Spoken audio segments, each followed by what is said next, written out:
Hi, my name is Gina DiStefano, and I am presenting on Lady Lazarus by Sylvia Plath today. I guess I just want to start and say why I chose Lady Lazarus, because, well, poetry and writing always has to be personal, right? Or then it's kind of boring if you can't really connect to it. So I love Sylvia Plath. Actually, when I saw in this class that she was going to be a main focus or one of the main focuses, I was very excited. She is just somebody who I've been able to connect with through her work and has really helped me explore my mental, like my consciousness and stuff that goes on inside my head. And she can put them into words and use metaphors and similes and these incredible comparisons and allusions to help me better understand these things. And so it's just been something that I've loved. So that's why I chose Lady Lazarus. So now, obviously, I can tell you a little bit about this poem. It's one of her most popular poems and the ones that the critics have explored the most. She published it in October of 1962. So at the time she was around, she should have been right at 30 years old. And it actually was published October 62. She committed suicide in February of 1963. So this poem is probably one of the most deeply personal poems, and the name of it itself is an allusion to the Bible story when Jesus raises Lazarus from the dead. So itself is alluding to this resurrection, and it's just just an incredible poem that she's done.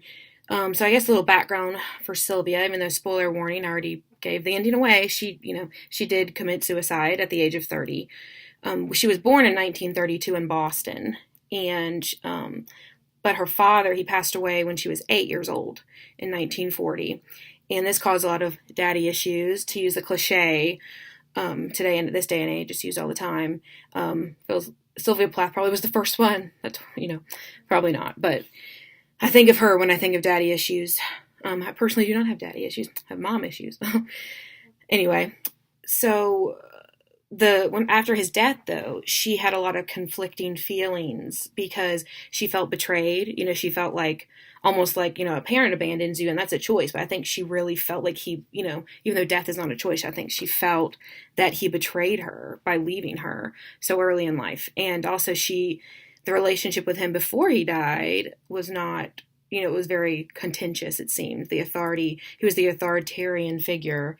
And if you ever read Plath's work, you know that she's definitely not one who I think would have responded to authority, probably responded to authority a little bit like I would have. So that kind of like was the beginning for Sylvia. Like that was what kind of spurred on this lifelong obsession with death, was this great death that happened to her when she was young. And I think we all can relate to that if we've lost somebody when we were young, whether they left us or they died. It does affect us in some way for the rest of our lives. And so I think it's very relatable. Sorry. And so yes. We had to read Daddy for this class, which is the poem that explores that very thing about his death.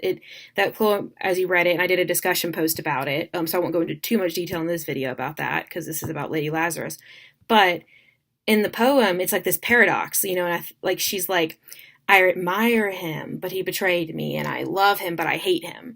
And I think, especially girls, they can especially relate to that feeling. It's this paradox feeling. You're like, well, I'm in love with this guy, but I also hate this guy and I think she struggled with that. She struggled with those feelings that she had, and she took those struggles. I mean, she ended up marrying a man. She referred to him as a bastard. And at the end of Daddy, she says bastard, and she mentions Ted Hughes. He's kind of like the dark, handsome. She mentions him in Daddy, because Ted Hughes is who she ended up marrying, and she basically had insinuated he was very similar to her father. And I think many of us, we do end up marrying our fathers, our parents, in some way. Usually a parent we have an issue with. Some of us marry our mothers, end up marrying people like our mothers. Some of us marry people like our fathers. Strange. Freud, you can all look at Freud and see, because I have no idea how it all works. But she really explored that, and she did it in a way that was just so unique, and just something you would sit there and you're just like, this is incredible. Like, how did you put these words in this way? And my mind just doesn't work like that. And so that was her first kind of foray into that kind of this consciousness, like the confessional. That was one of the questions, Dr. Graves focused on, was like, was she this confessional poet? And she was. Like, her poems were like these journals. Like, I'm sure these were the things sitting by her bed at night before she went to bed or wherever she was. These were her journals and these were her confessions, because these things are deeply personal things. She's not, like Dover Beach, or you look at some other poetry and they're talking about war and these things that they're incredibly, but they're not as personal to the writer unless the writer is talking about being in them. So Plath was confessing her feelings and not only confessing them, she was analyzing them. I would go as far to say that it was like she was similar metaphysical, because she was able to analyze, love, morality. She was able to analyze these things and, do it in a way that was, you wouldn't think of it. For instance, so Lady Lazarus was published in Ariel, which is a volume of poetry. It was actually the last volume of poetry published before she committed suicide in 1930. So Ariel was the volume of poetry was not like this lovey, like, let's do some like Dickinson and talk about, some how death is a friend and death will come to you and visit you kindly, and just knock on your door lightly. No, it was like, death is going to eat you up. It's going, death is beautiful and wonderful, but it is hardcore. It was not romanticized. Even though she does like describe it as art, I wouldn't say she was romanticizing death completely. She was simply saying death is beautiful, but it's still tragic. And she was able to make something, it's incredible. So Ariel was her last volume, and in this there's Death and Company, and of course Lady Lazarus, birthday presents. The birthday present is one of the ones where she does that metaphysical. She visits some of those metaphysical aspects, because you think you're reading this poem, right? And this is kind of happy, and you're like, when for your birthday, you want something fun, you want like a new dress, you want like the latest electronic, or back then in the 60s, they'd want the latest kitchen appliance or something. You think it would be like that, but no, she comes out and you realize that the birthday present she wants is death. And you're just like, wow. And it's incredible. And it's incredible and ironic. And she does that in Lady Lazarus, like she did in the birthday present, because she says, peel off the napkin, oh my enemy. And the enemy is death in that one. And that one is a little bit less, like, doesn't like hit you like the birthday present. You think, oh, fun, yeah. Enemy, you're still laying in bed with. You're like, oh, wow. Like, death is the enemy here. And also, like, simile. She used similes a lot. And in Lady Lazarus, we see that she compares her skin to a Nazi lampshade. And this brings up a good little point here, because Sylvia, she liked to refer to the Holocaust, and the Holocaust was around this time, but it was in a very controversial way. And she was born, her heritage was German. So that was kind of like let's whisper, like, let's not talk about it. Don't, very much that attitude. I think in the South we have that too. Oh, you're going to talk about that? We don't talk about that. We just don't talk about it, So especially in Lady Lazarus, one of the most profound ones, she does this. And she also does in Daddy, if you read that poem, again, not about that poem in this, but if you read that, you see that she, in other poetry, she did that as well, with the Holocaust, and used those similes and stuff like that. So in Lady Lazarus, she compares her resurrection, that Lazarus illusion. She compares that resurrection to the gas chambers and the concentration camps that the Jews were put in. And I'll just read. I mean, why use my words when I can just read hers? Because they're much better. She goes, that melts to a shriek. I turn and burn. I do not think I underestimate your great concern. Ash, ash. You poke and stir, flesh, bone, there is nothing there. A cake of soap, a wedding ring, a gold filling. Ere God, ere Lucifer, beware, beware. Out of the ash I rise with my red hair, and I eat men like air. So like, wow, I got like stuff in my stomach because I mean, she just does that to me. As you can see here, I mean, this is referring to the gas chambers and how, you know, the ash would come out of the, you know, the things. Horrible image, right? Horrible image to think of that right now. And like the melting, you can hear, they would say you can hear the shrieking from the gas chambers as the people melted to flesh and bone and then eventually melted to ash. And it gets people, I mean, it gets me now, and it's something that I think she knew she was doing, and she was pushing this envelope, and she was taking a risk to do so, but she didn't care. She didn't care what society was saying. She didn't care what the norm was. She cared that her writing was going to make people feel something and put looks on people's faces like it's doing me now and make you have goosebumps, because she wanted, how her feelings were. I mean, this is a girl who first tried to commit suicide at the age of 20 with her mother's sleeping pills. And for 3 days, they did not find her, and she still lived. You know, they found her, and she rose up. This is a girl, she gets married, she's having children, and then she tries again in a car accident. She tries to kill herself again, and she doesn't succeed. You know, and eventually she does. And ironically, you know, she's comparing this to gas chambers. She dies by asphyxiation. And, you know, she puts her head in the oven, and she finally does not rise again. So I think it's just incredible. And she paints this image, a cake of soap, a wedding ring, a gold filling. And she does it like line, line, line. Because like you see that image like flashes in, you know, like in a movie, they flash an image. It's much more, they just like leave it there. You know, it just gives you more of like, whoa, you know, this whoa thing. And so you're picturing this in your mind. You are there. You know, this is something that's truly connecting with you here. And the imagery is pretty incredible. Like I said, the critics were not great, but she was unapologetic. I'd say that. And many, they were just transfixed like me about this. They were transfixed at this incredible, the way her mind would work, even though it was twisted and dark and neurotic.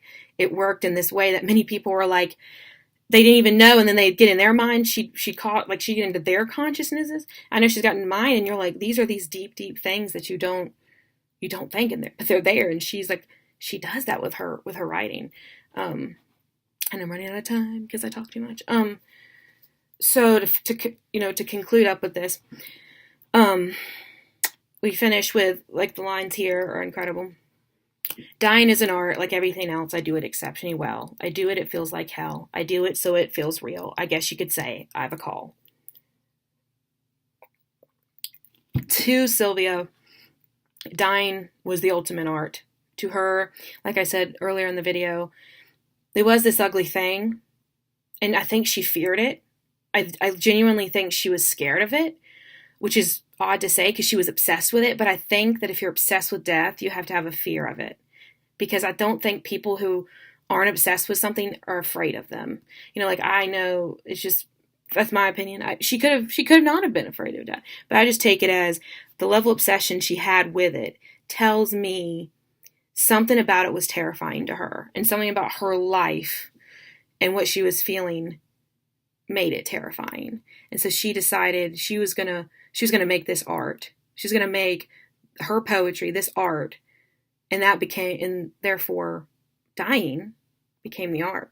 Because I think to her, her poetry was her dying. Like you can see, because she is in her poetry, like in her soul is in her poetry, because it's just this confessionally deep poetry. And I just think it's something incredible. So here, you know, see, she uses that rhyme scheme, so something that she used just to talk a little bit more about the logistics and less about the feelings. But she uses like well and hell, you know, emphasizing, just trying to emphasize some things.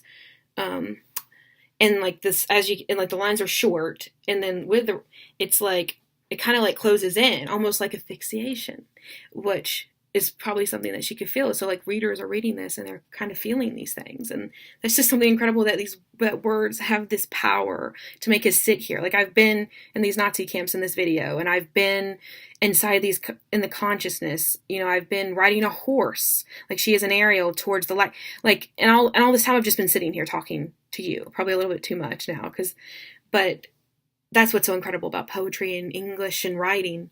So this poem, Lady Lazarus, was her suicide letter. It was like the whole volume itself, I think, was like a collection of suicide letters. If you read it, you go back, you see Death and Company. I think Tulips is in there. I want to say Tulips in there. If you read Ariel, it's the title of the poetry, but there is the poem Ariel as well. And that's my favorite thing is she put herself into her poetry. She pushed the envelope. She talked about things like in Ariel and other ones, and even in Lady Lazarus. She talked about the erotic. She taught, these things. She's like, women shouldn't feel. Women, feel these things.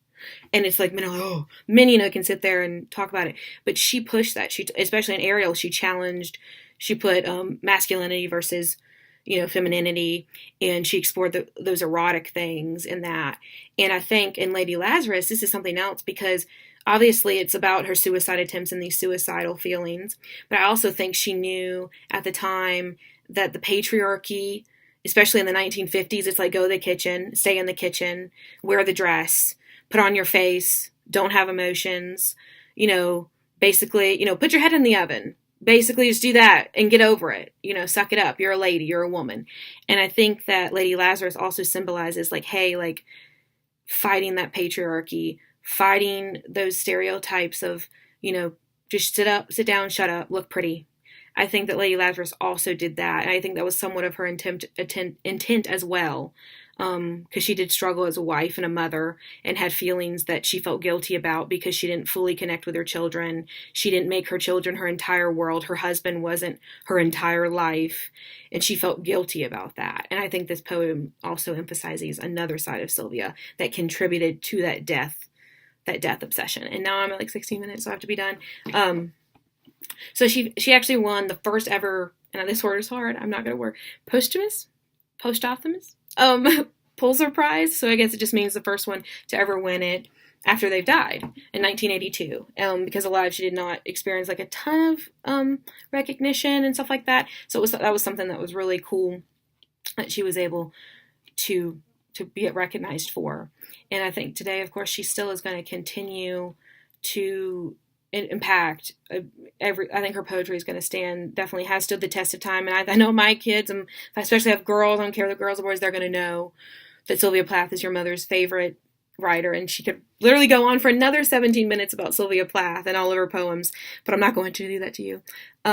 So let's end it with Sylvia, because ending it with me would just not be justice. So dying is an art like everything else.